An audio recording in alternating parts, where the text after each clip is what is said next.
Hey, Good to see you, Ellen. Can you guys hear me okay? Perfect. yes, Okay. You have nice lighting. Okay. The old mic I was using that I used to use all the time kind of went bad, so I have to use the little other setup. So that's why I was a little late. I think he has his own studio. He better have good lighting. I have your studio. Okay, I here we know. go. All right, you ready? Here we go. Good evening and welcome to the Danville Town Council meeting of Tuesday, June 21st, 2022.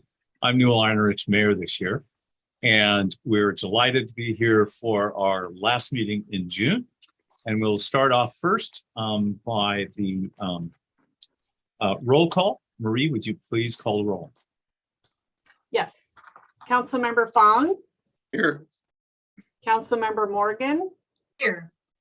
Councilmember Stepper, Here. Vice Mayor Storer, Here. and Mayor Arnerich. Here. All council members are in attendance. Great, thank you. And we're joined, of course, by our town manager, Joe Calabrigo. Our city attorney, Rob Ewing, is finally off on vacation. We wish him well. And we'll be hearing from Chief of Police Alan Shields later in our program. And from time to time, we'll be joined by other staff members who will introduce at that time. And now, Marie, would you please like to make our official announcements for our virtual meetings? Yes, for those in attendance, if you'd like to speak on an item this evening, please use the raise hand feature in Zoom after the mayor announces that item on the agenda. And any public comments received prior to this meeting have been provided to the town council in advance of the meeting. And that's it for now. Okay, great. Marie, thank you so much. And this will now take us to, as I mentioned, we're honored to have our Chief of Police, Alan Shields, joining us tonight to give us an update. But to start us off first, we would like to have our Chief of Police please lead us in the Pledge of Allegiance, and I'll ask everybody else to please mute yourselves other than the Chief. Okay. If I could have everybody place their hand over their heart and repeat after me. I pledge allegiance to the flag of the United States of America and to the republic for which it stands, one nation, under God, indivisible, and with liberty and justice for all. Great. Thank you, Chief Shields, and we look forward to hearing your great report later in this program. Now at this time, Joe, are there any changes to the order of the agenda? Mayor Arnerich, we have no changes to the order of tonight's agenda. Great, thank you. Okay, and this is now takes us to item number 4. It's called the Good of the Town. And this is an opportunity for anybody who's listening in tonight to make public comment for up to 3 minutes on anything that is specifically not on tonight's agenda. And because it's not on our agenda, we cannot discuss it. However, we can refer it to staff for further discussion or action in the future. If you do want to speak on anything that's on the agenda tonight, we will wait. And when that item comes up, we will also call for public comment. So at this time, if you'll please use the virtual raise hand feature in Zoom, we will call on you. And I see that we have Stephanie Tadeo. Maria, if you'd like to let Stephanie in.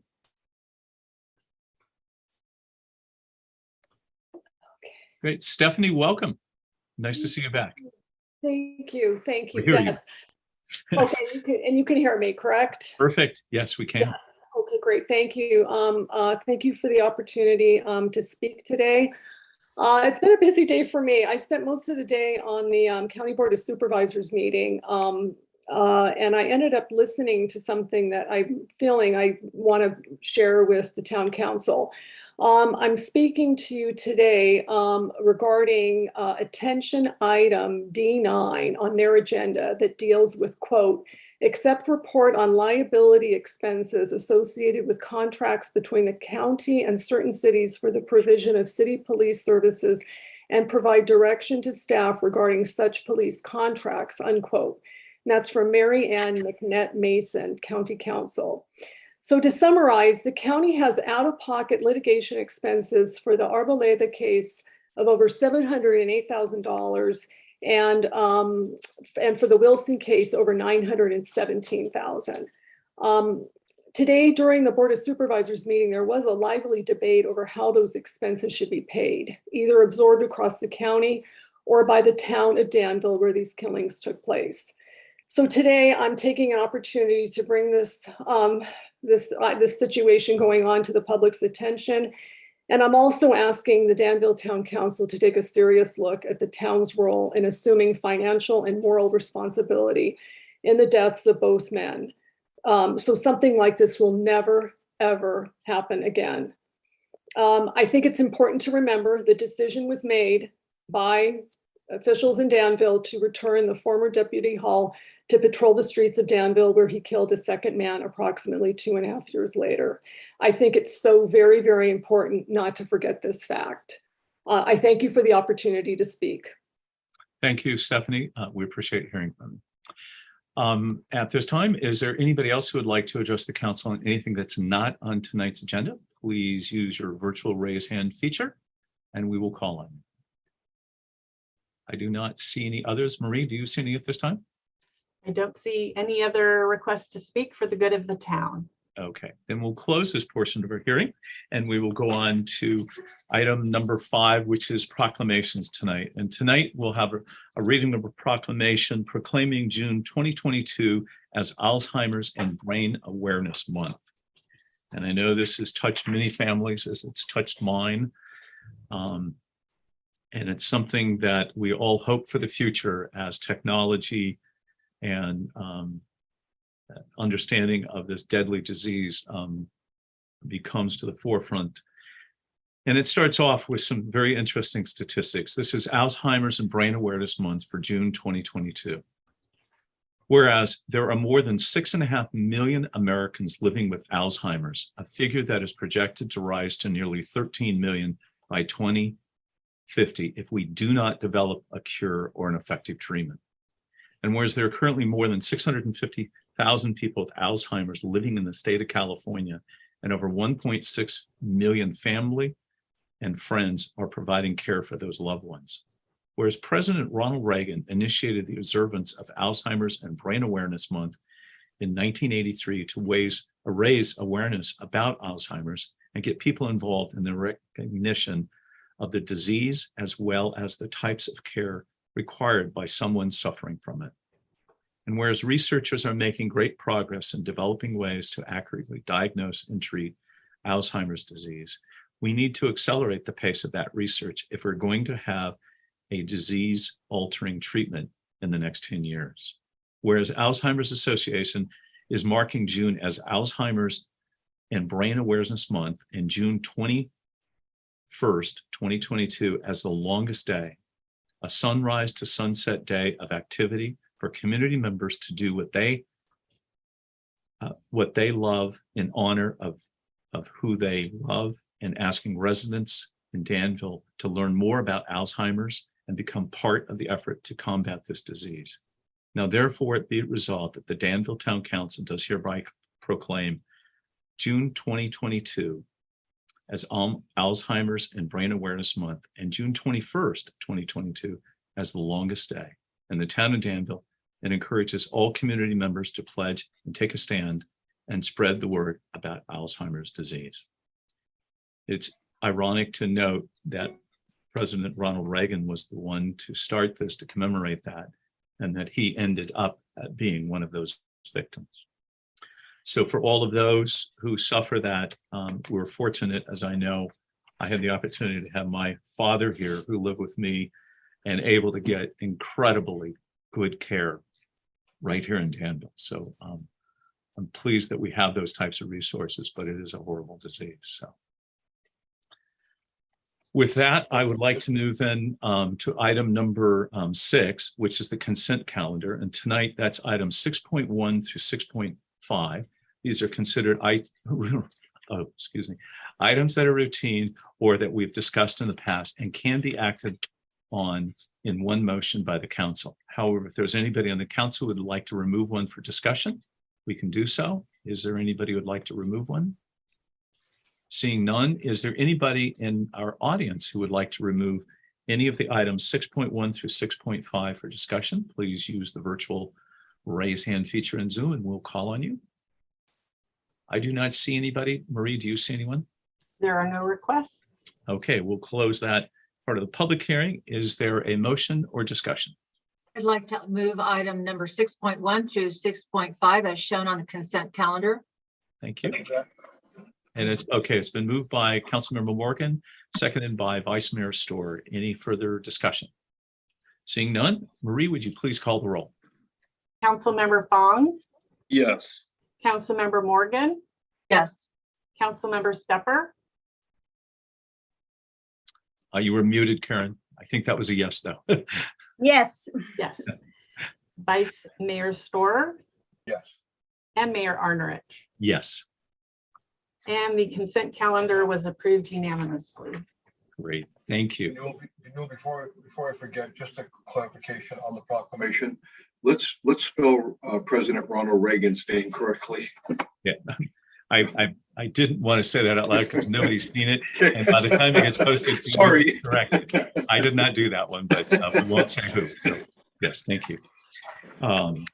All right, this takes us to item number 7 under communications, and item 7.1 is our quarterly report by our police department from none other than our Chief of Police, Alan Shields. Alan, welcome.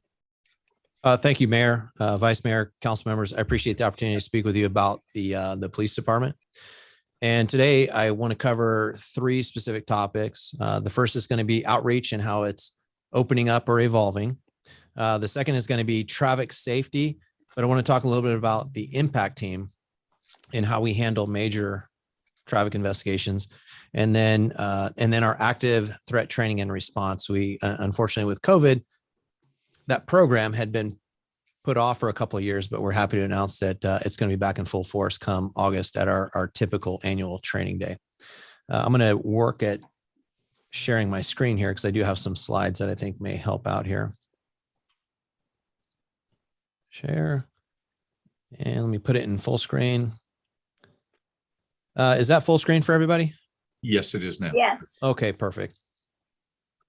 So as you know, with respect to outreach, prior to the pandemic, we were doing recess with the cops, which means weekly we were out at one of the schools in town, and that's all the schools. That's the San Ramon Valley School District schools, as well as our private schools, San Isidro's and SRVCA.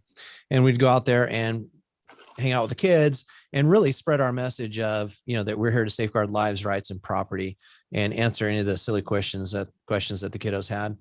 During the last, month of school, as schools opened up and things became a little more open for visitors, we were able to jump back in with that program.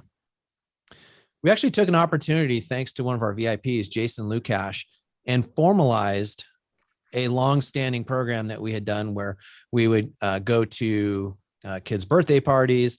There was one, if you remember when Chief Steve Simpkins was here, we actually went to a young boy who was struggling with some ailments. And we went out and we did a police officer for a day. And so there's all of these events that come up where people may want us to come and provide an update, maybe just show the car, but somehow engage. And what we did was we created a sign-up sheet online on our website where parents, friends, neighbors, they can get together and ask for an officer to come out. And if they give us about a week's notice and a little bit of a window, because we do have to give priority to responding to calls for service, then we will go out and try to make that. But I can remember as early as I got here as a lieutenant, being with Steve Simpkins at barbecues in people's backyards, just really spread the message for what it is the police department is doing to serve the community. We've seen a good increase in our in-person outreach. What you're seeing up on the screen on the left, we did our first in-person Citizens Academy, and that was our spring 2022 Academy. We're going to have a fall one. So anyone interested, I would ask them to go to our website and they can sign up for that. It should be starting in a couple months. And then in the middle, this is the one I was most happy to see really come back, and that was the Special Olympics. And this is the Special Olympics games at Acalanes High School, where all the kids come out and participate in the games. And we do a fair amount of fundraising for the Special Olympics. In fact, the torch run is tomorrow. So you will see officers from Danville Police Department running down Harts Avenue, bringing the torch down to our our fellow officers down in San Ramon. And we've raised, I think we're at least over $1,500, maybe closer to 2,000 so far this year, just in the torch run. And that doesn't include the splash and dash earlier in the year. That money goes to support the games as well check appointments for our Special Olympics athletes. And then this was a great one, the upper right. That is actually Detective Dan Lynch, one of the former officers of the year, presenting to one of our senior care centers. But I'm happy to say that the in-person education and interaction is really starting to take off. So we're getting invitations from businesses and senior care facilities where we can go out and provide them really whatever training they want. If it's on crime prevention strategies, in this case, it was for elderly people, how not to be scammed over the phone and things like that. If it could be for how to keep yourself safe while shopping, those are all things that benefit the residents here in town. So we're pretty excited that we've got all of that coming up. But coming up, we've got some really good stuff, and this is going to be great. The outreach events we've got National Night Out. That's going to be August 2nd this year, just around the corner. And there's a link online where if people want to sign up, they can send Lindsay Ortiz. She's our crime prevention specialist. She took Amy Ballock's place, and she will be coordinating our response, where residents can engage with police officers, elected officials, and really it's a good opportunity for our community to engage with us and tell us what it is that we can do to better serve the community. Again, the picture in the middle is Detective Dan Lynch at one of our Coffee with the Cops events, posing for a picture with one of our nice younger residents there. And then we also have our 10/8 show in service that continues to go weekly, every Wednesday at 5 o'clock, Facebook and YouTube. It's a live event where we provide crime and traffic updates. We provide crime safety tips, emergency preparedness tips, and then we also answer questions live during the show. On to traffic safety. So what, and I know as experienced council members, you all know the 3 E's, but there may be some people that don't know how we go about in trying to work to keep the community safe from a traffic safety standpoint. We follow the 3 E's. That's engineering, education, and enforcement. Of course, the police department is most heavy on the enforcement, but we do have a very specific role in the engineering and education. We work closely with Andy Dillard. He's our transportation division manager, and we work with him to provide suggestions. And in fact, over my shoulder, this speeding sign, and you can also see it on your screen there. If you remember, we had those bulky radar trailers.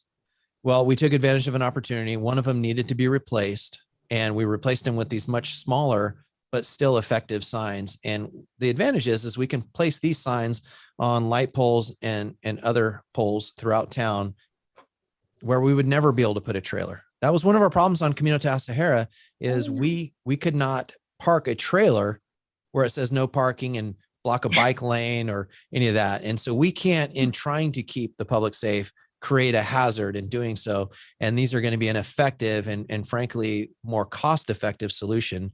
We're getting about 2 of these signs for every trailer. So look out, because you're going to see 4 of these signs in rotation through town. And we know from talking with Andy Dillard that they have an effective slowing traffic in the area for about 2 to 3 miles per hour when they're installed. So that, coupled with the education that we work on and the enforcement, we think will be effective. As far as education, one program I was happy to see come back, and that is through our Start Smart program that CHP puts on. We help them by opening up the show, providing volunteers that help with checking people in and doing the diplomas. So we're happy that our education component is kicking in. We've got, with the Start Smarts, we've also got the Street Smarts program that is moving forward, and those are good for us. And then with enforcement, that is heavy on the police department. That is what we do. We are the people that are primarily responsible with enforcement in town. We do collaborate with agencies like CHP. Sometimes we'll even bring our partners, because we're with the big sheriff's office. We'll bring our partners from Lafayette and Orinda over and do a collaboration where we will swarm an area in an attempt to educate and enforce and see if we can have a change in behavior. When it comes to enforcement, it's very important that people understand how we do enforcement. What we do is we look, and there's 2 prongs to enforcement. The first is we enforce in those areas where we know collisions are occurring for the violations that are causing the collisions, your speeding, cell phone, stop signs, those sort of things. And I will say that traditionally you get about 30% of our accidents downtown and then a spattering of them down Camino Tasajara, and then the rest kind of fill in from there. And so that's primarily where we tend to spend our efforts. But there's a second component, and that is resident complaints. And so when someone comes to us and says, center up by Blackhawk, they're speeding there, they're running the stop sign, even though we haven't had an accident there, we trust that our community and our residents really are the experts for their area. We listen to them, and then we send officers out to enforce that area in hopes of having a change in behavior. And if we feel that we see something from a design standpoint that might need some attention, of course, not being the experts, we rope in an Andy Dillard and we say, hey, can you give a look in this area? And we collaborate and work with him. So a lot goes into those 3 E's, but I wanted to cover those before I cover the big traffic collision investigations and how we manage those. So when it comes to a major collision, so not a fender bender, not a simple injury, or accident with a complaint of pain, but something that could result in death or possibly has resulted in death, the traffic officers from Danville, Lafayette, and Orinda form what is called the Sheriff's Impact Team. And the Impact Team it's an acronym, but it's Injury and Major Protocol Accident Call Out Team. And what it is, these are the specially trained officers that have additional training well above a typical officer, up into being able to reconstruct an accident, to be able to tell from how a car is deformed, how big a tree is that was sheared off, how far debris has flown, to determine speed. They can also do it from skid analysis, but there's a lot of mathematics and training that goes into that. But I wanted to explain to all of you how an accident, a major collision, is investigated and why it may take several weeks, if not a couple of months, to come to some sort of a conclusion. An accident can really be broken down into 3 parts. The first is the initial response, and that's what I think everybody sees. And that is, officers will go and they'll try to define the area. They'll identify witnesses and what we call parties. Parties are the people that are actually involved in the accident, and those could be the people at fault, not at fault, people that are directly contributing in some way to the accident. We'll also look to collect evidence, and that could be, small and large bits of debris. If you look at the car here, this car was from a pursuit several years back. Everyone was okay in that pursuit. But in that car, you can imagine there's multiple parts where we had to identify where the front end of the car was, the engine, and debris markers on that one. We also want to identify all of the vehicles that are on scene, all of the vehicles that may have been involved in the collision. And vehicles include bicycles and trailers and motorhomes and cars and trucks, anything that is considered a vehicle. And we also will document the roadway condition, and then we will ultimately try to put all that together into a scene diagram. That usually takes anywhere from 4 hours to, we've had them all the way up to 12 hours to get everybody assembled and document a very complex scene. And then sometimes we'll actually go out and we'll make sure to mark the scene so that if our measurements maybe we need to take additional measurements, or maybe we want to take photos in a different lighting, then we can go back out and retake photos and do things like that. Now, the middle part, the analysis, this is the part that takes a lot of time. And I hope that by explaining what it is that we do when we investigate these types of collisions, you'll understand why it takes some time, but also why this is a very important step. This is the meat of the investigation. And this is where officers will analyze things like the vehicle and how it's deformed, skid marks, and any other debris or anything that they can to determine the velocity of a vehicle. And that, again, a vehicle could be a bicycle, it could be a car. And we'll actually send the vehicle out, or we'll bring inspectors in to inspect the vehicle from a mechanical perspective to determine if there's anything deficient, wrong with the vehicle that may have contributed in some way to an accident. And then we do a pretty good analysis on evidence that is found there. And when I say that, what I mean is we actually will send away cell phones to our high-tech crime units. We'll have an investigator come in and download the computers of the car. They're becoming increasingly more complex. It used to just be, there was the quote black box of a car that may give you acceleration, speed, blinkers, braking, that type of data, potentially. as well as your onboard computers that tell us whether or not phones and those types of things are connected to the car. So a lot of information and data can be obtained there. We will also attend the autopsy, and we will work with our coroner's office, and they will do their portion of the investigation, which determines what is the manner and cause of death. And then there are, in many cases, there's going to be evidence that we send out to the crime lab for analysis, and that could be blood, urine, it could be digital data, things along those lines. And those take several weeks for those lab technicians to process and return results back to us. And ultimately, what we're trying to do is reconstruct the event and provide a clear picture as to what happened. And that really leads into the third part, which is our team of investigators.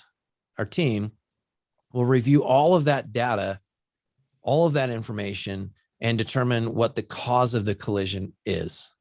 And they'll reconstruct it from the time the vehicle started to lose control until the time they came to rest. And they'll take those factors in and determine what the cause of the collision was. If there is believed to be a criminal cause, and typically what you see in motor vehicle accidents with fatalities, you'll see misdemeanor manslaughter. That simply means that someone did without gross negligence, they committed an infraction in some sort, like speeding, that led to the death of another person. And then you can roll up from there in different forms of manslaughter, whether or not the person may have been DUI and so forth, or if they were acting with gross negligence, there is an additional charge there. So there's different types of criminal charges. What we do is we take the facts of the case, and if we believe there is criminal conduct, then we'll send it to the DA's office for review, for prosecution. And then the DA has the opportunity to review all the evidence. And if they feel that there's a stone that was left unturned, they'll send it back to us for review. Typically in our traffic collision investigations, because our officers are so experienced and well-trained, we don't get them turned back. We just get a final decision from the DA's office. So that is essentially what we have for a fatal or major injury collision. So as part of an update, because I know everybody is hungry for information on our most recent one from June 2nd, I don't have very much more to give because we are in that middle analysis section. And what we do is we feel that we have the greatest obligation to the family, and the family is going to be the people that we communicate with most in this situation. So you can guarantee that we are in contact with them, about every other day is the frequency that we work with, and we keep them in the loop as to what's going on.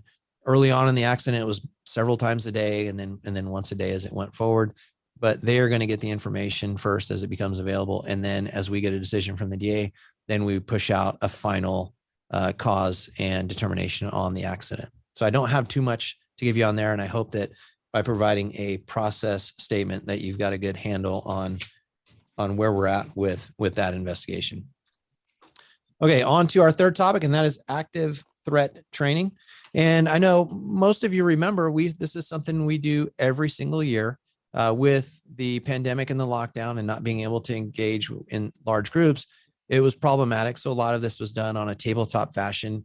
We didn't bring, like you normally would see, we didn't bring fire and other police agencies in to train with us. But if you look at our training, it really is broken down. When we think of active threat training, we really break it down into three components. And the first one is how do we train our officers? The second one is how do we train the community? And how do we best then also stay connected to prevent and respond to active threats? So as far as training the officers, you're aware that we have a yearly training that we put on. And that yearly training consists of, let me say this. The number one thing that we do is we set the goals for the mission, and the goals for an active shooter event is to stop the killing, stop the dying, and then have greater command and control over large scale incidents. And kind of a side note, we're putting together the training plan for our event come August. And I was looking at our available trainers, and you remember, all of our officers here are deputies with the sheriff's office. So there's a lot of potential trainers out there. Well, we have a total of 13 active shooter trainers in the department, and 9 of them, and this shows you how serious frankly, all of you, the town mayor and town council, take this type of training, but also the police department. 9 of the 13 either have been in Danville or are currently assigned to Danville. And 5 of those 9 are in Danville right now. So I believe that shows that we show a great deal of care for this type of training. So in August of 2022, we will host the training. We've already got a commitment from our partners at Ceremone Valley Fire. You see them on the screen. They've got some of their gear, and we will train together. And when we train together, it's about getting the 2 different groups to work together to help on the second component, which is stop the dying. And that's where we will form teams with fire to quickly either go to where people are located or bring people to fire so that they can get enhanced medical treatment and then a transport out of the area. The command and control is probably one of our big parts. If you're going to have an active shooter event, we have a protocol in this county where you're going to get a lot of resources. And I think we're very fortunate in the Valley that we're surrounded by law enforcement agencies of many different jurisdictions. And so we will have a heavy response. So we recognize the fact that we need managers like myself, supervisors like you see here in the police department that can manage these situations and manage the people and the resources that are going to come in and direct them appropriately so that we have as little to no lag as possible in this type of a response. The other side of the coin, though, and we talk about training staff, but what do we do for the community? So we do train the community, and we use the run, hide, fight model. It is not meant for kids. It's an adult program. And we train staff and volunteers that are at faith institutions, at schools, and at businesses. And what we're trying to do is get them prepared and empowered to survive an incident like this. And we want to make sure that that they have an idea of action and not inaction. We want them to move forward. And then in addition to that, we'll actually review safety protocols for the schools or the business or the institution that wants us to review them. And we'll look for common errors or things that might create an environment that would be problematic in this type of a situation. And an example is having, a single entry point and multiple exit points is a pretty easy one to knock down. The third thing, and this is the thing that really no one sees, but this is how we stay connected. And the staying connected is in twofold. One, it's how do we stay connected with our community and why it's important. And I think the end of this school year kind of proved that, right? So we had an event. Well, let me do this too. So we stay connected with our community, but we also stay connected with local, regional, and state and federal law enforcement partners.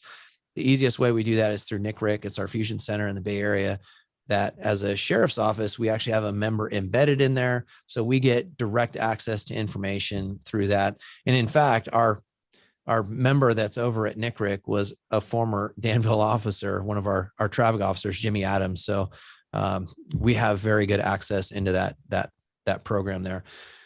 So to use as an example on why staying connected is important, at the end of the school year, there was an event that got national attention and had to do with a school shooting, and it raised a lot of concern, and there was a lot of anxiety, and we were fielding a lot of questions from the community. The first thing I do as a police chief is I try to hear all those questions, be responsive, and try to come up with a plan for how I can work to make people feel secure and provide adequate protection for the community. The other side is I need to make sure that I'm responding appropriately. And I do that by engaging with those regional partners and really getting a good threat assessment as to what is actually happening in the community. Is there some actual threat, or is this just a national story that is causing concern locally in the community?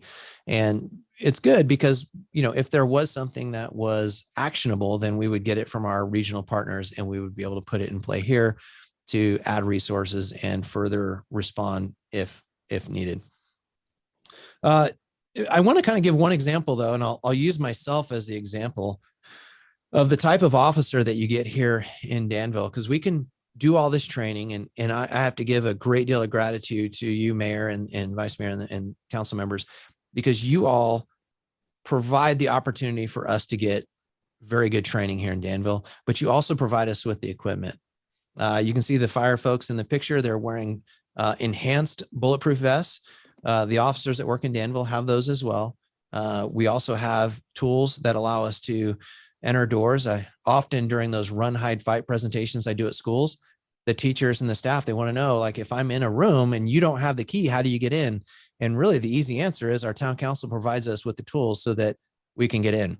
So the officers that are here are equipped and trained in such a way that they will have the confidence to take on an active threat call. Now let's move on to the officers, and I'll use myself as an example. I have been with the sheriff's office for 23 years. Part of that time as a secondary assignment, I was assigned to our SWAT team. I did 4 years as a team leader on our negotiations team, and then 4 years as the assistant commander. During that time, I responded to over 80 different calls for service. And we don't just send our SWAT team on any call. These are hostage barricade calls. These are high risk search warrants. These are pretty serious calls. Frankly, and thankfully, there are very few of these ever in Danville. But as an example, I'm the norm for a deputy sheriff. So the deputies that you have working here in Danville, not only have you provided in the training, have you provided in the equipment, but the quality of the officer and the practical experience is much higher than if an officer had spent time in a community as safe as this. So I'd like to think that we provide a good service, and am very grateful to all of you for ensuring that we are prepared so that your community members can rest and know that we are prepared and ready to respond. And with that, I'll be happy to answer any questions. Chief, it's great to hear, and I'm pretty impressed that sign behind you there about your speed. I remember over the years, and even former chiefs have always demonstrated to the council, showing the relationship between the number of accidents and the number of tickets that we give.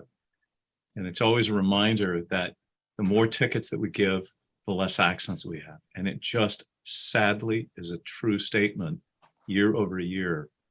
And the ticket is not about making money, because, as most people don't know, the town only gets in most cities between $8 and $16 per ticket, because it goes to the courts, it goes to highway patrol, it goes to everybody else. It's only about changing the behavior of the person who's making the violation. Chief, can you just expand a little bit on that as we open up for questions? That you've looked at this over time and come to a pretty strong conclusion.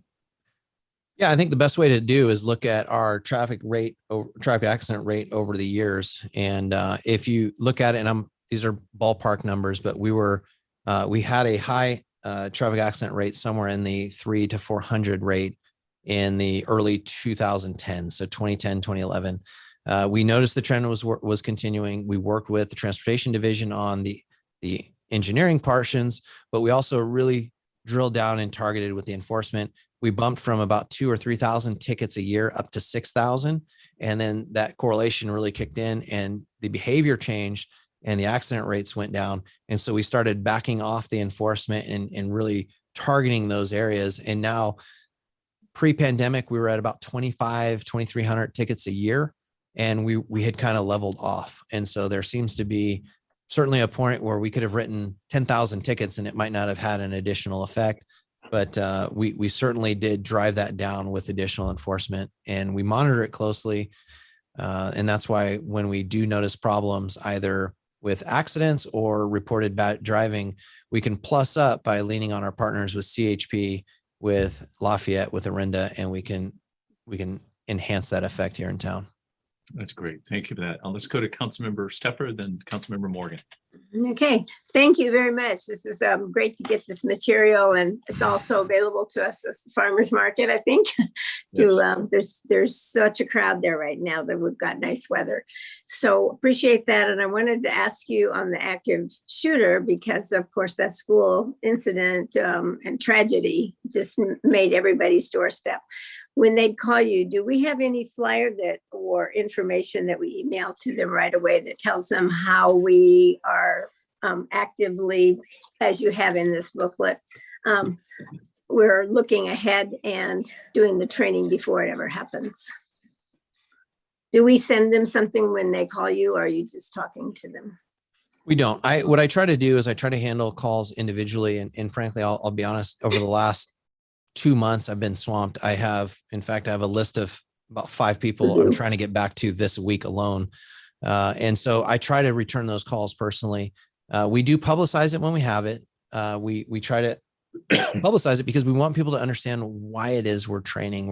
And it's the first 2. It's the stop the killing, stop the dying, and that we collaborate and work with our partners. So we do publicize it.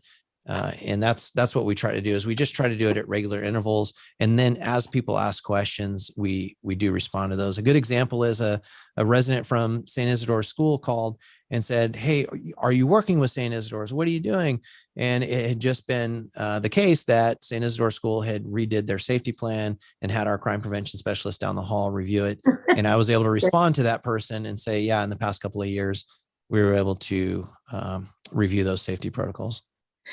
Just to close that ask question, I wanted to talk about the fact that a lot of the people aren't in schools. They don't have kids. Those in the schools are always getting alerts about things that happen, and they know you're right there and on top of things. But the people that don't, whether they're seniors or they have young children, don't necessarily in the same. They could look at the 10-8 program. I realize that, but I just wondered any outreach to them. Well, and that's where the in-person outreach, we're happy to see that it's opening up, and we try to not force the information we would want people to have, but we try to ask them what they would like to get information on, and then also provide them like the most common issues that they may face. And that's what you saw at like our senior center. We do it for communities as well. And we do it for the businesses. Great. Thank you so very much. And we know, Chief, you take it personal in all these cases. You live here, you work here, your little boys are growing up here. They ride their bikes, you ride their bikes. I see you out there. So we appreciate it. You've, as they say, have skin in this game too. You want this to be the best. So Renee. Thank you, Chief, for being here this evening. First of all, I wanted to touch on something that you had brought up, which was the behavior of our drivers. And I noticed that, in light of or not thereof the most recent, thing that happened on Camino Tasajara, a lot of people, their image of what a street is not exactly what we're looking at, which is from the behavior of the person that's actually driving the vehicle. Camino Tasajara and Sycamore, it's like, you have to stop at a complete stop sign and then look both ways because somebody might be on their cell phone or they might be distracted somehow, and that road becomes that. So I wanted to commend you, first of all, for your expedient response to that, and working with the families. It's got to be very, very just heart-wrenching to have to talk to families of a young person like that. So I wanted to thank you about that, and also mention that it's not the roads, it's the drivers. So to make sure we're clear on that. I also wanted to kind of point something out. That vehicle, the white vehicle that you have pictured, is actually directly behind my street. And when that incident happened, that person went through the center median. The whole entire front end of a car, as you see, came off. That person jumped out of that vehicle and started running. I was shocked because the guy didn't even get hurt. He actually, your police officer was right there, got him. I mean, excellent police work. And when you look in the background, you'll see some people standing there. That was myself and our neighbors hanging out in the background, just watching this whole thing unfold as you were doing this. But one of the reasons why you were chasing after this guy was, if you look on the ground, you'll notice all the mail as well. It was mail theft. And this person was going around and stealing mail from people's mailboxes. What is the outcome of, educating the public about mail and making sure they pick up their mail and everything else? And do we still have crimes like that happening? Okay, first off, your memory is awesome. That was a very good recap of that event. I was kind of drilling down in my brain, making sure that I had about it where down, the engine was, though. She missed that part. Oh no, that was. Let me tell you, I couldn't believe the guy. I could not even believe the guy actually left and got out of that car. I was just shocked. But anyways, sorry. And frankly, we keep reusing this picture because it is, as as bad as the accident is, nobody got hurt. I mean, he did run away, and we just don't want to post a picture of someone's tragedy out there. But certainly, we're seeing mail theft. We have our bait bike out there. It's actually recharging right now, so we'll get that back out there. But we do, and again, thank you to all of you for providing us innovative ways that we can work towards reducing reducing crime and catching criminals. But there are, certainly mail thieves. There's still cars that are being broken into, although crime has gone on a 4 or 5 year slide down since about 2015. Last year was a slight uptick as we reopened. There is certainly still a fair amount of property crime that takes place here in town. Thank you. Great. Robert and Great, Chief, thank you. This is just a sort of an update on speeding and enforcement and sort of the protocols that go into place.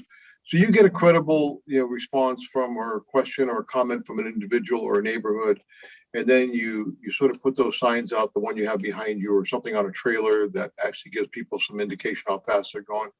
Then at what point, or how do you decide when a traffic officer is going to be placed on the street to start either educating or giving tickets? Yeah, it's not an either or proposition. It's not a ladder. We don't take one rung at a time.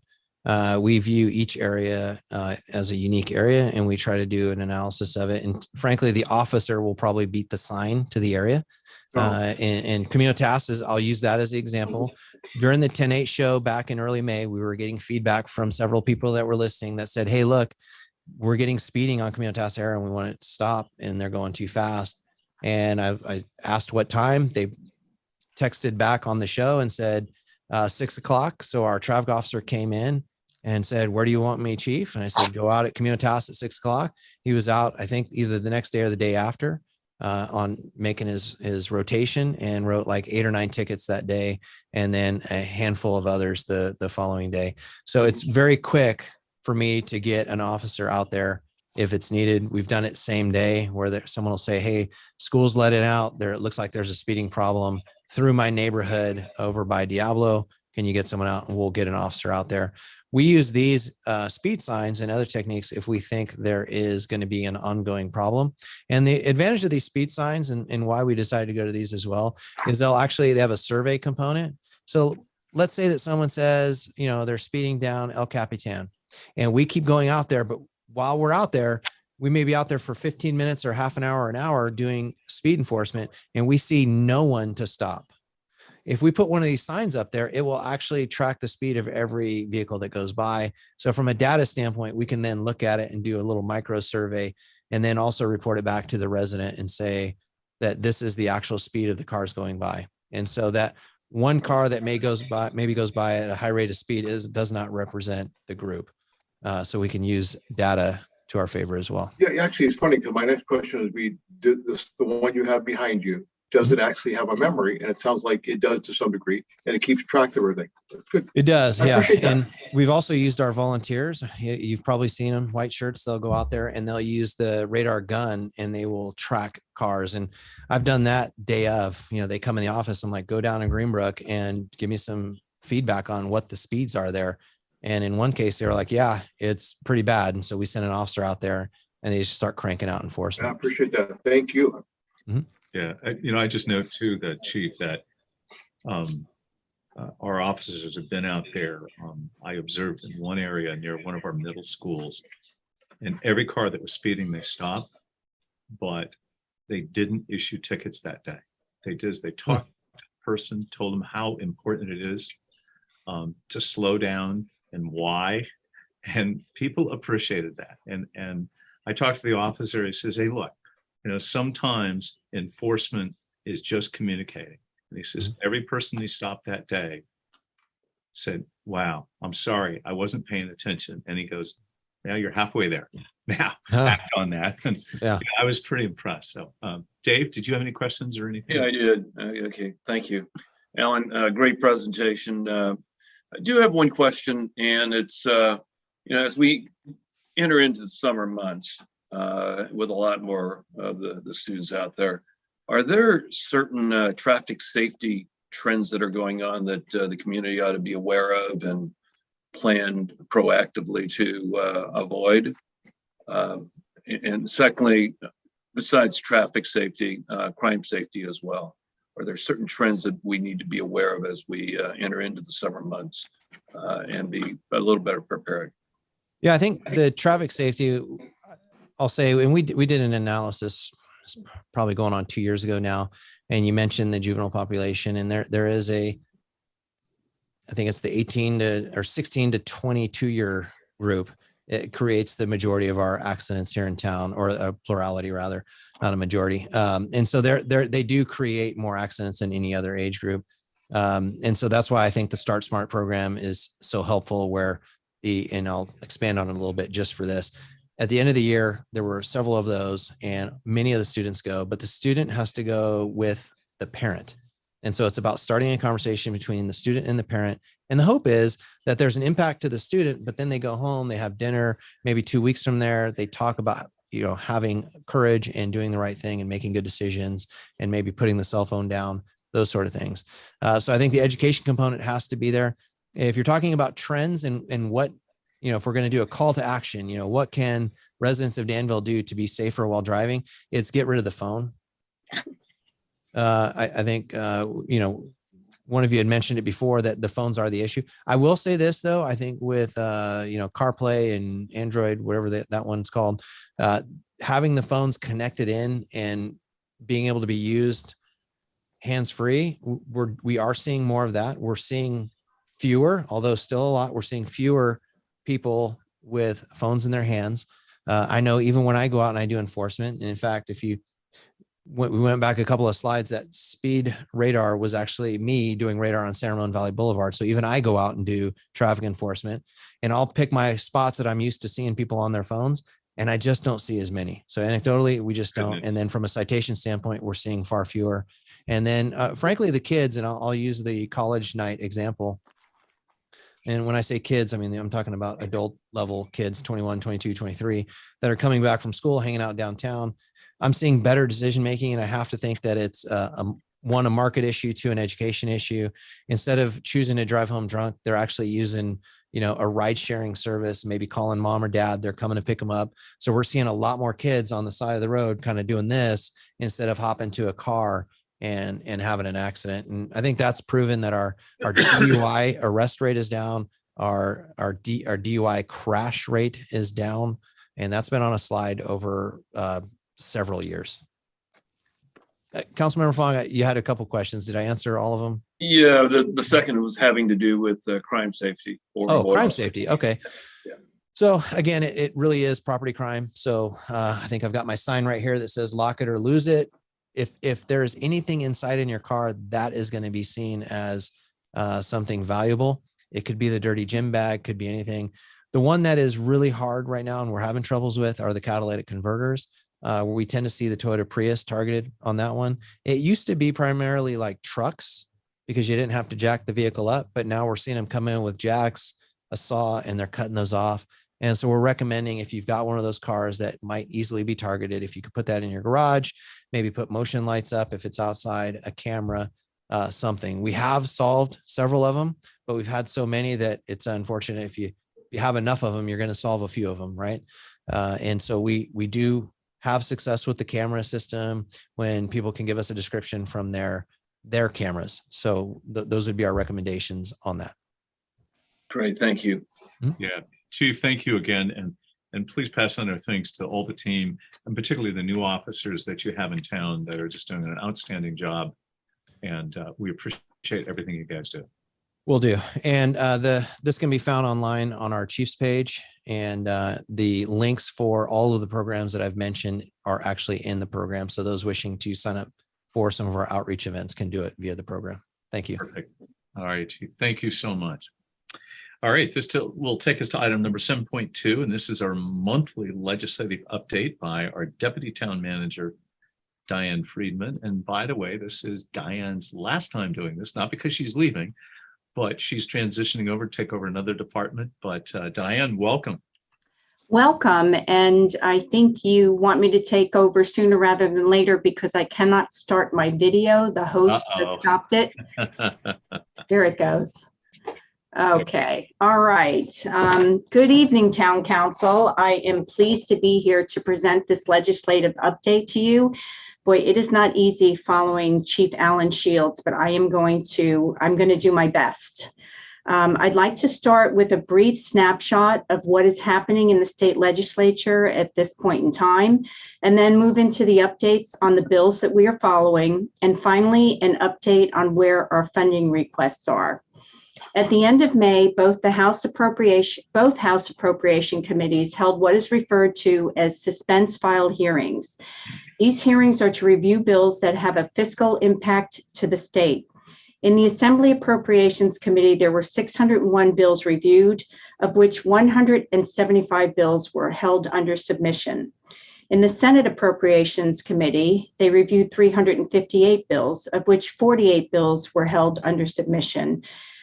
Being held under submission, just in plain speak, means they are no longer moving in this legislative session. So that's a total of 223 bills, about 10% of the total bills introduced in the 2022 session. Legislative activity slows at the end of May and the beginning of June, which can be attributed to the final review of bills in their House of Origin and the movement of bills from their House of Origin into their second House, and the need for the Rules Committees to refer each bill to their appropriate committees. Legislative activity picks up in mid-June as policy committees begin to review the bills. As a result of this pause, or what I call a break in the action, the Danville Legislative Committee did not meet in May. Again, over the month of May, the legislature is also focused on the state budget. The California state legislators passed the 2022-23 budget spending proposal, also referred to as Senate Bill 154, and it is now on the governor's desk. The governor has until this Friday to sign the bill. The budget accounts for a historic $100 million budget surplus. There are also differences between what the governor would like to do as far as spending and also what the legislators have presented to the governor. And they have until July 1 to work out these differences. It requires negotiation between the legislative leaders and the governor. Beyond that date, there are additional modifications and budget trailer bills that are used as a tool for the legislature and the governor to work out the differences. Some of the differences fall under the categories of housing and homelessness, K-14 and higher education, high-speed rail, financing for legislators to respond to local priorities, and climate change. Staff will provide updates as this budget process continues to move forward. Now moving into the update on bills the Legislative Committee is following. The town's Legislative Committee follows legislation that is identified as a priority through the Danville Town Council and the Tri-Valley Cities Coalition. The legislation identified is based upon the town's legislative framework as well as the Tri-Valley Cities legislative framework. The first bill is AB 2053, which is the Social Housing Act.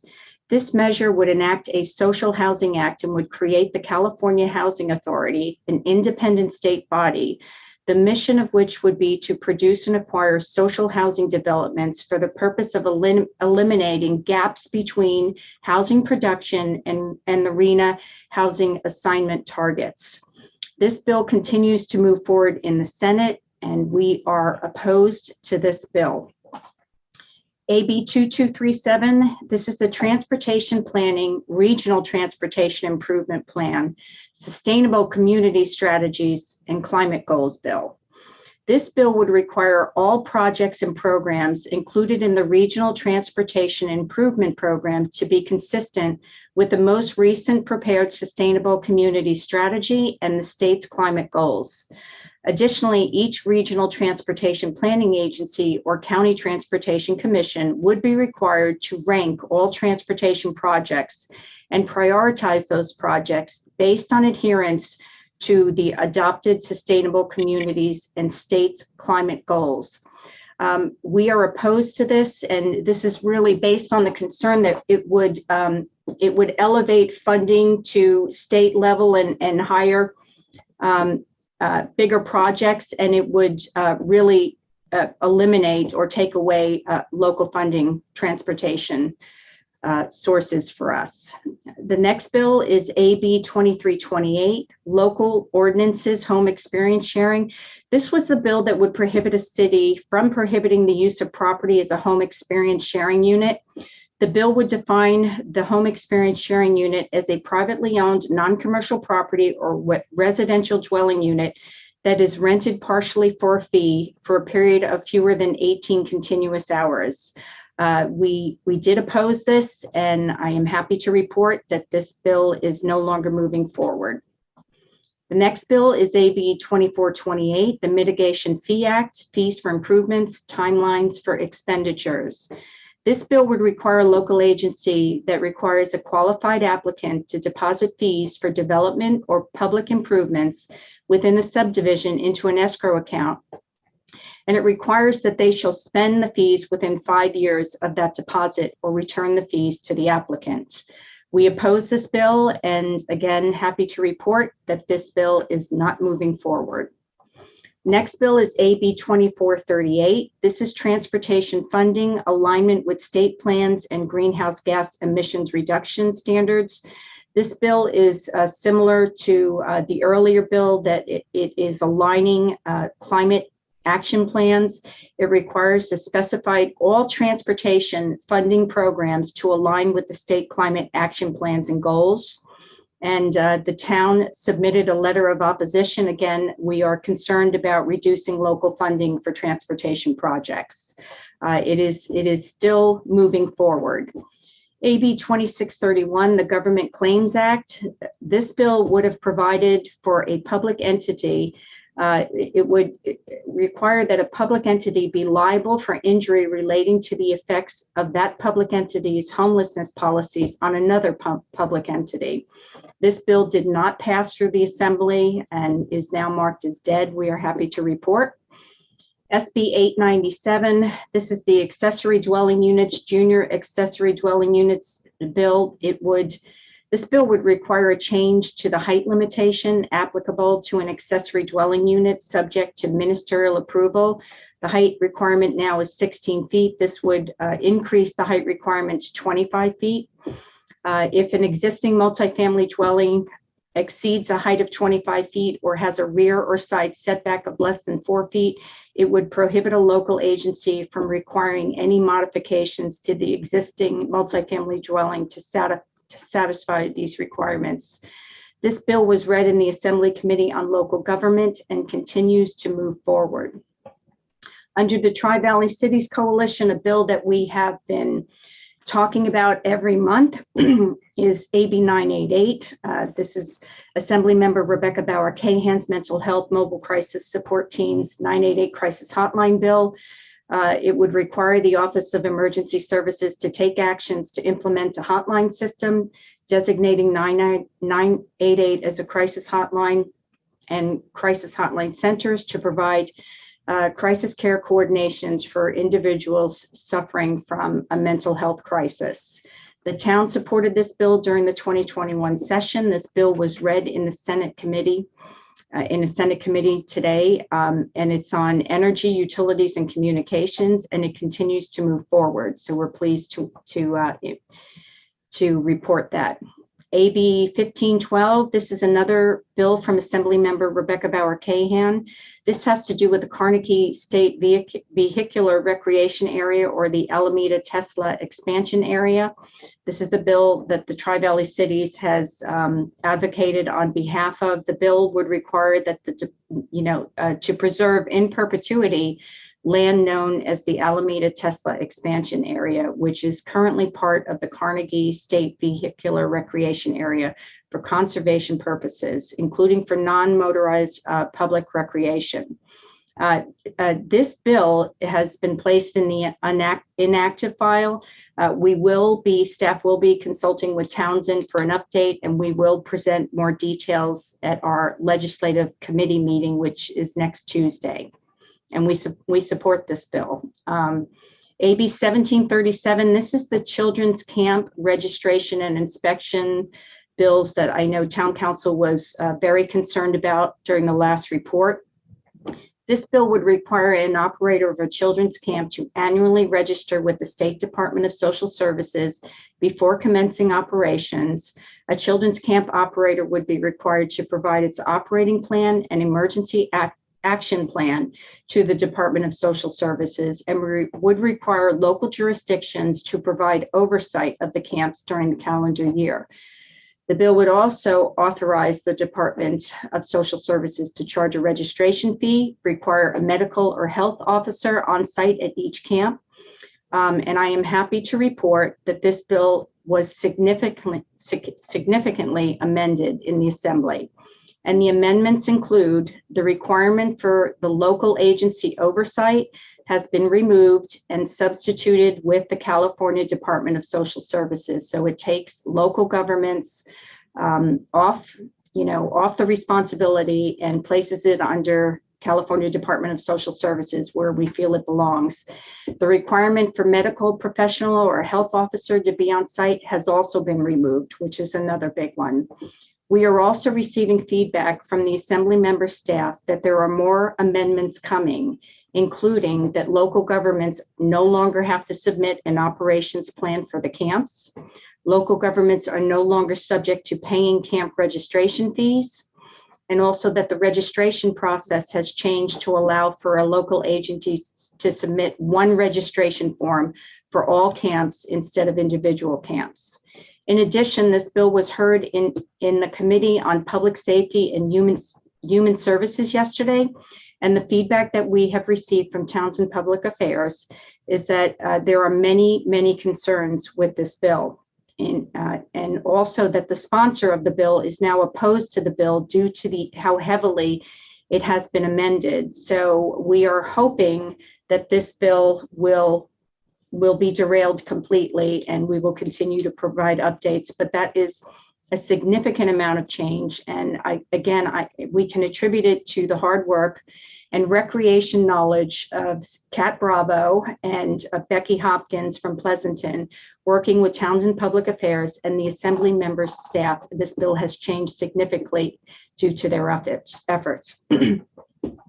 AB 1814, this is a transportation electrification community choice aggregator bill.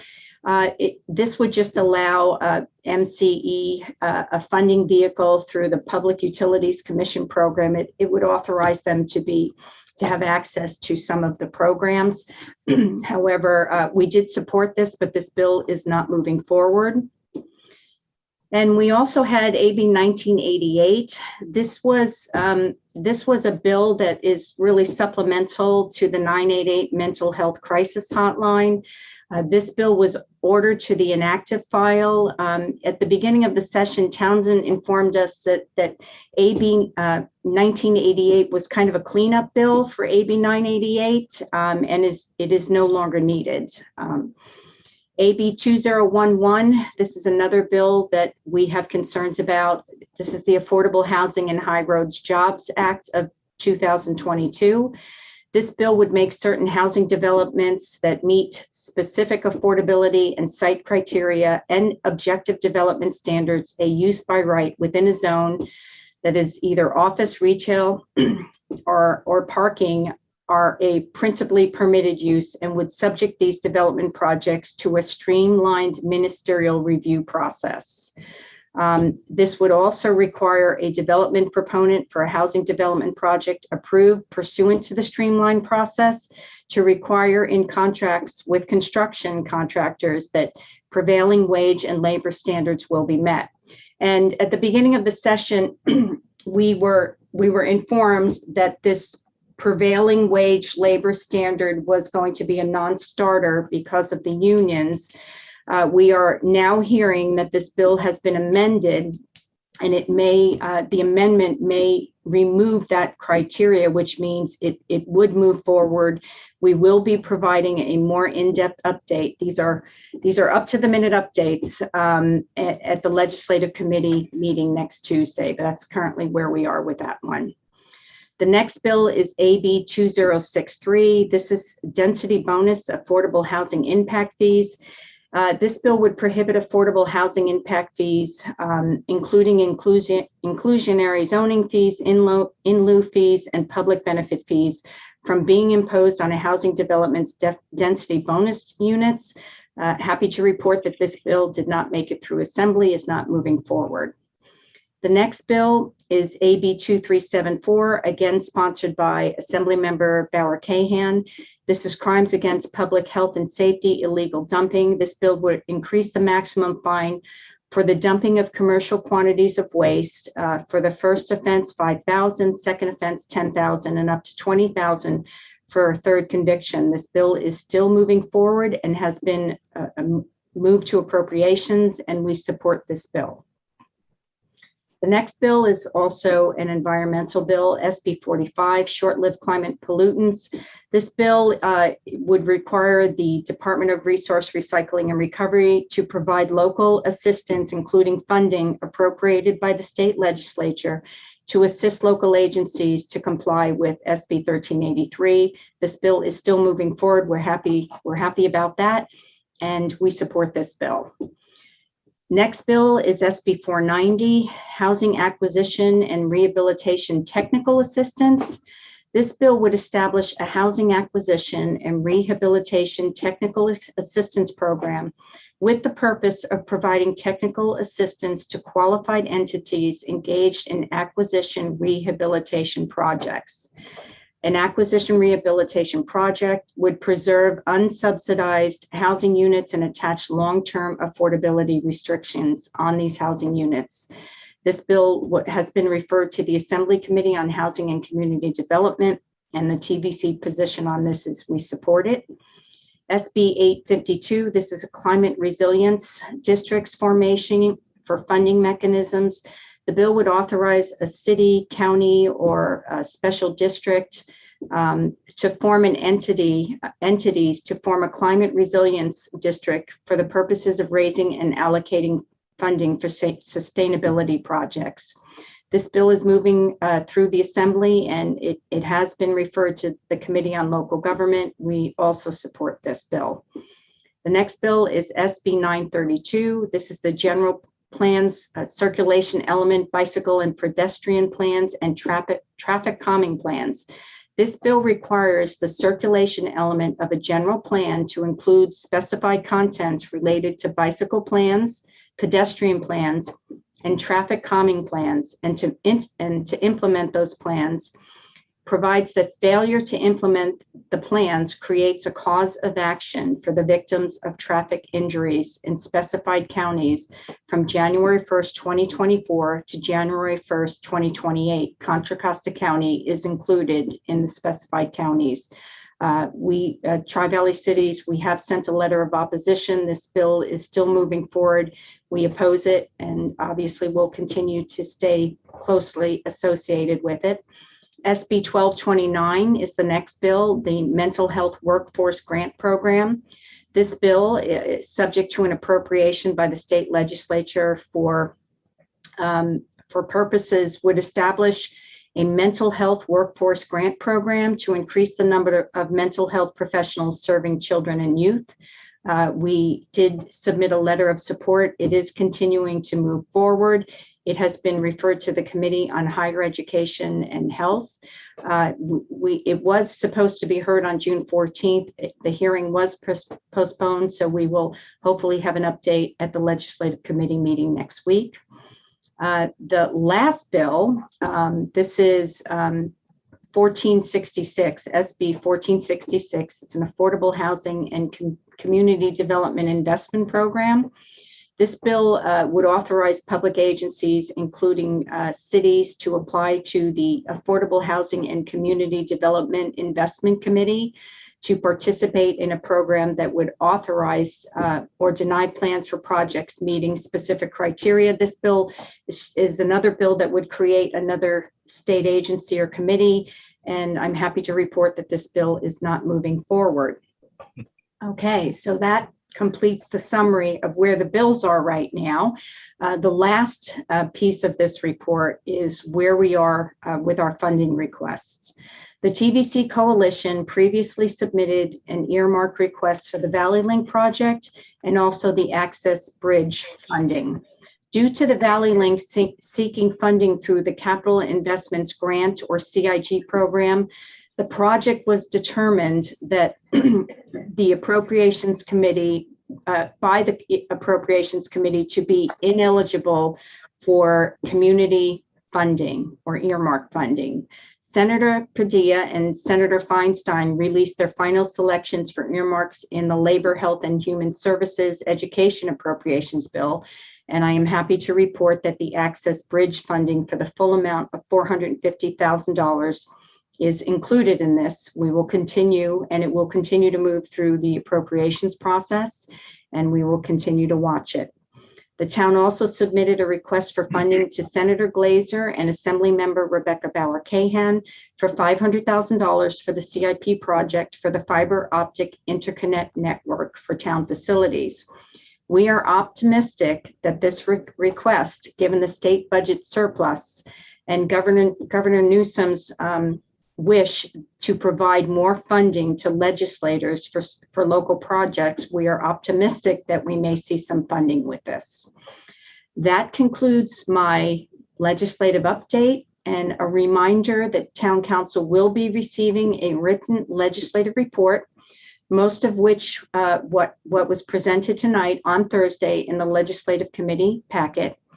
And as Mayor Arnerich announced, finally, Kat Bravo will be presenting the staff report at the next Legislative Committee meeting next Tuesday, June 28th. And as of July 19th, we'll be taking over the Town Council updates.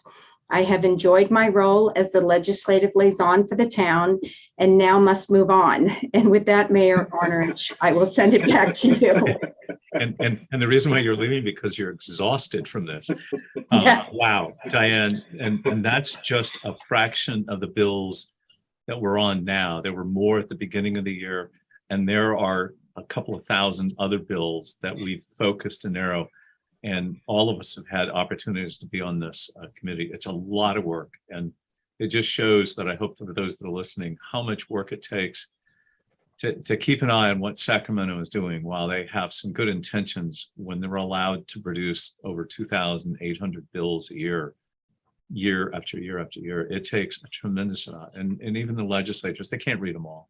And so we have to kind of help use folks, given our areas of interest, to narrow those down. And Townsend Associates, along with our partnership with the League of California Cities and their efforts and some of the statewide committees that we get to serve on, it takes a lot of effort to keep our eye on what's happening there. As much as we believe everything you touch and feel is local, and that's true, Sacramento seems to have a lot of influence over that as well. So any questions? Yeah, Vice Mayor Storr. Great, Diane, thank you, and congratulations on your promotion as well. Can we go over that ADU bill changing the height from 16 feet? I heard you say 25. I thought it was 24. Either way, it's a big number. And I thought it was on the process or in the fast track of getting approved. And I think I heard you say it's still moving forward. So it's not in place yet. It is 25 feet and it is moving forward. It has not been fast tracked as of this report. However, we are anticipating that this is going to be approved. It's just in addition to, the ADU bill that was passed last year or took effect last year. So we do anticipate that this one is going to get through. And that's still maintaining the 4-foot setback from a fence line, which still means the roof overhang will encroach 2 feet away from the fence and 24 or 25 feet in height. Yes. Yeah. So, and what's the number of that? What's the number of that bill? That is. You can give it to me offline as well. Okay. It's SB 897. And that's Senator Wiekowski, who is a favorite of ours. Yeah, let's be polite. Yeah. So, Okay, any other questions of Diane at this time?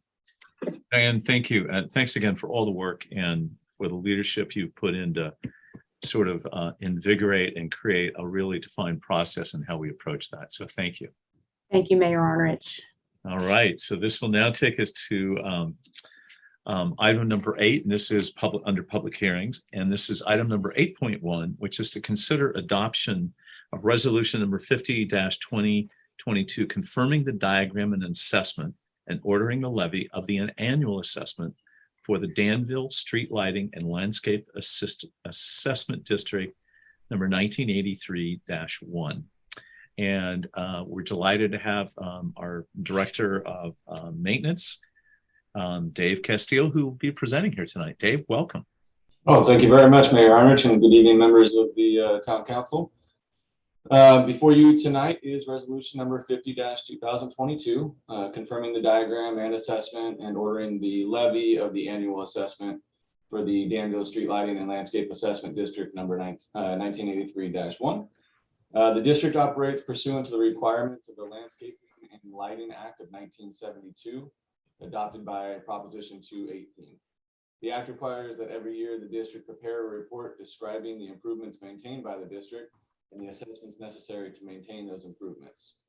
So on April 5th, 2022, the Town Council adopted resolution number 24-2022, directing preparation of the preliminary engineer's report for fiscal year 2022-23.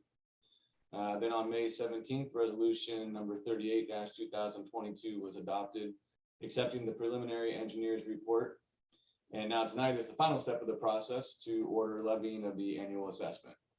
Although the town is not proposing to increase any of the assessments, the law does still require that a public hearing be held as the final step before levying the assessments.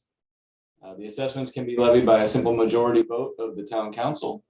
And so in order to be brief, with that said, staff's recommendation is to adopt resolution number 50-2022 and order the levy of the annual assessment.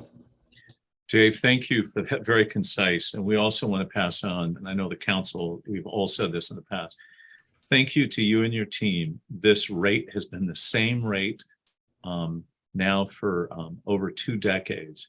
And you've done a great job to try to keep us within that. We know at some time in the future, we're going to have to go back out and readjust, but we really appreciate all the great efforts you've done to bring our cost in as much as you can. So well done. Any questions or comment of staff at this time? Okay, seeing none, then this is a public hearing. So we will open the public hearing at this time. If you'd like to make any comments on item number 8.1, please raise your virtual raise hand feature in Zoom, and we will call on you, and you'll have up to 3 minutes to share your comments. Is there anybody who would like to join us for comments at this time? Marie, do you see any? I do not. There are no requests to speak at this time. Okay, and did we receive any written comments on this one? No written comments on this item. Okay, great. All right, then we'll close the public hearing, and it's back before the council for action. I'd like to make a motion, Mr. Mayor, to adopt resolution number 50-2022, confirming the diagram and assessment and the ordering of the levy of the annual assessment for the Danville Street Lighting and Landscape Assessment District number 1983-1. I'll second that. Okay, it's been moved by Councilmember Morgan and seconded by Councilmember Fong. Is there any other discussion? Seeing none, Marie, would you please call the roll? Yes. Councilmember Fong, Yes. Councilmember Morgan, Yes. Councilmember Stepper, Muted. Yes, I'm going quiet like, You're very good, Karen. Vice Mayor Storer, Yes. and Mayor Arnerich. Yes, The resolution was approved unanimously. right. Dave, thank you to the team too. We know this takes months to put together, and we go through it so fast. It's because we trust the judgment and the quality of how you manage this. So thank you very much. Thank you, Mr. Mayor. All right, this takes us to item number 9 under Town Council reports. Item number 9.1 is appoint members for terms beginning July 1st, 2022. Big thank you to Marie Sansiri for helping get applications and advertising out and setting up all the interviews that we've conducted over the past month. on 2 separate days. And our first item is item number A, Bicycle Advisory Commission. This is a new commission created earlier this year, and we'll be appointing 3 regular members for 4-year terms, 2 regular members for 2-year terms, and 1 youth commissioner for a 2-year term. And I'm going to call on Councilmember Stepper to make the recommendations. Thank you very much. We're all very excited to have this new bicycle commission. The people have already seen the results of that with the green striping, and hopefully we will see a decrease in accidents. So the first thing is the 3 4-year terms. I'd like to recommend Alan Kalin, Bruce Bilodeau, and Angela Wang. And you can keep going if you would like, and we can do them all at once unless somebody objects. Okay, then for the, excuse me. And for the second set of appointments, that's for the short terms, are David Williams and Elliot Call. We also have a youth member on this committee, and we would like to appoint Tyler Choi. We've had some excellent interviews, so thank you all for volunteering to serve. Yes, and thank you. And just so we know, to our public listening, and the reason why there are 4-year and 2-year terms, we need to get it staggered. So when we do renewals, just like council members, we don't lose all the members in 1 year. So that's the reason why. It has nothing to do with qualifications or anything like that. So if there are no further nominations, then Marie, would you please call the roll? Councilmember Fong, Yes. Councilmember Morgan, Yes. Councilmember Stepper, Yes. Vice Mayor Storer, Yes. and Mayor Arnerich. Yes. And those appointments to the Bicycle Advisory Commission were approved unanimously. Great, thank you. This will take us to item number 9.1B, which is Parks, Recreation, and Arts Commissioners. And we are recommending appointments of 4 4-year terms and a new alternate. And we're going to ask our Councilmember Fong, who is the liaison, to make those announcements. Thank you, Mayor. Yeah, on behalf of the Town Council, I'm pleased to announce the following appointments to serve 4-year terms on the Parks, Recreation, and Arts Commission. Kevin Donovan, Randall Diamond, Charles Neary, and Carol Mascali. Additionally, Joe Lindsay has been appointed to serve as the alternate, and his term will end June 30th of 2025. Thank you very much for that. Are there any further nominations? Seeing none, Marie, would you please call the roll? Yes, and I will add that public comment was received on item 9.1B and forwarded to the council prior to the meeting this evening. Thank you. Councilmember Fong, Yes. Councilmember Morgan, Yes. Councilmember Stepper, Yes. Vice Mayor Storer, Yes. and Mayor Arnerich. Yes. And the appointments to the Parks, Recreation, and Arts Commission were approved unanimously. Thank you. And let's go to item number 9.1C, which is Danville, to appoint Danville representatives on the Contra Costa County Library Commission for a 4-year term, which is 1 regular member and 1 alternate. And I'm going to call on Vice Mayor Robert Storer to make those recommendations. Yeah, I'm really happy that Nicole Gemmer actually reapplied. She's got a very strong voice on this library commission and represents Danville very, very well. And then as an alternate, it's Robert Sanguidolce as the alternate on the library commission. Great. Thank you for that recommendation. We'll also note that Nicole Gemmer, with this appointment, will become also the chair of the countywide commission as a result of this. So any further nominations? Seeing none, Marie, would you please call the roll? Yes, Councilmember Fong, Yes. Councilmember Morgan, Yes. Councilmember Stepper, Yes. Vice Mayor Storer, Yes. and Mayor Arnerich. Yes. The appointments to the Contra Costa County Library Commission were approved unanimously. Great, thank you. And this takes us to item number 9.2, which is to appoint 1 council member as a liaison to our new Bicycle Advisory Commission. And as mayor, I would like to appoint Karen Stepper. And Marie, I don't think we need to vote on this. That's a council mayor's appointment. So Karen, thank you for Thank you. volunteering to serve that. And item number 9.3, appoint one council member as a voting delegate and one council member as an alternate voting delegate for the League of California Cities Annual Conference and Expo in Long Beach, California, September 9th to September 7th to the 9th. And traditionally we would have the mayor, and if the mayor and vice mayor are going, we would do that. Or if there's others, if they can't attend, I am attending. Are there others attending the conference? No.